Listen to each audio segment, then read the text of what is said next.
This is Gentile and Giovanni Bellini's majestic 1507 painting, St. Mark Preaching in Alexandria. Mark stands before a crowd of what were called Oriental women, Mamluks, North African Moors, Turks, Persians, Ethiopians, and Tartars.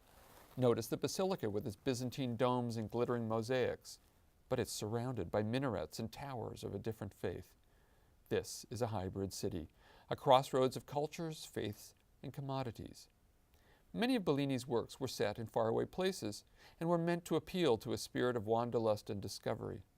Standing before this monumental painting, one can almost feel drawn into the scene, becoming part of history.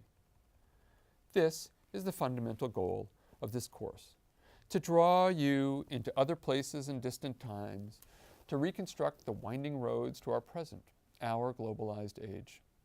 Welcome. My name is Jeremy Edelman, and I'm a professor of history at Princeton University.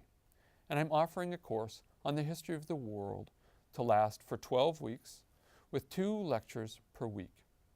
Each lecture will have embedded interactive features and will last approximately 50 minutes long. We'll have several assignments scattered over the semester. And while I welcome you to the lectures and hope that you enjoy and learn from them, I also highly recommend that you pick up a copy of a book that was written specifically for this course called Worlds Together, Worlds Apart. It will assist in comprehending the coverage of the course and also offers learning features that reinforce what you learn. We will survey over 7 centuries of the history of the world, and like Bellini, we will travel or imagine ourselves in faraway places in distant times. What were they like?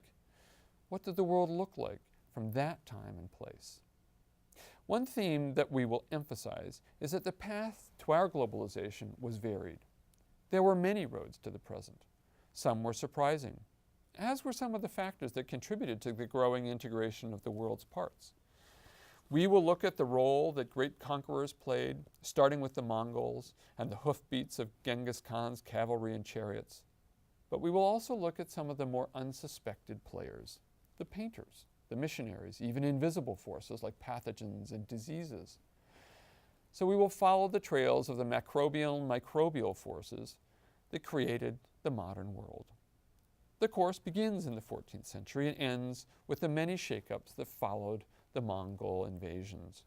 And it ends with a history of our present day. What does it mean to live in a globalized age? What does our age look like from others' perspectives? And what has changed? And what has been constant over the last 7 centuries? I welcome you to this History of the World in 24 lectures. Join me and others on a voyage to the past and discover new ways to think about the history of our world.